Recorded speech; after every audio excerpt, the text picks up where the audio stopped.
He's really smart, and he really does seem to be wanting to address serious issues, and I really believe him, but then he just totally pushes it off the table and steps on it, you know, and then just says it's about nothing. So I just have to say that before we start, because, you know, I think students, as much as I'd like to think you disagree with me as much as you want, I don't think students tend to do that. So I'm open to anything you have to say about him: praise, hatred, anger, laughter, whatever.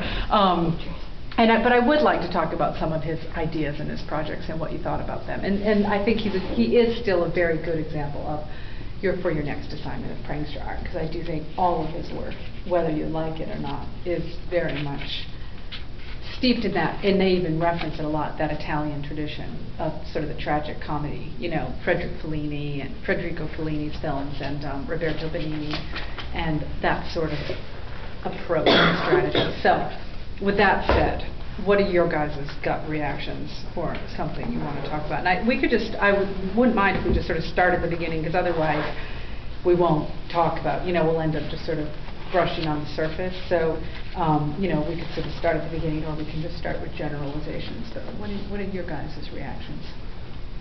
For me, there were like some really smart pieces, like Charlie Don't Surf. Like, that was for me.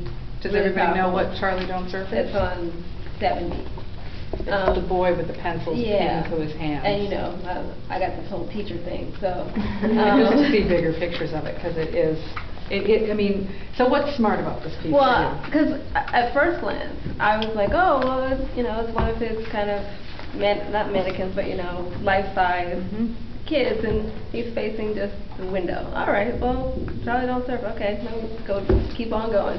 Then I come back and I really notice that the nails are through, or the pencils are through his hand. I'm like, oh my God. And I really like that idea that it connects also to. He was doing some work with kids, them writing down their punishments for their misbehaviors in class. And I was like, oh my God. And it was very troubling to me, this idea of being, you know, nailed to your desk. Nailed to your desk, thank you. And what else does it reference? Just a personal. Stigmata. Stigmata.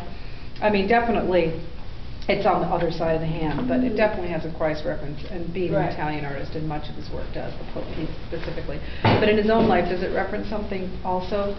I mean, beyond, he didn't do well in school either, right? Yeah. And he was sort of, you know, he's from a poor, lower class family, and struggled in school. So it's, I mean, a lot of people do read his work. He denies it as sort of surrogates for himself, right? That all these people stand in for him. But he has some of the faces for himself. Yeah.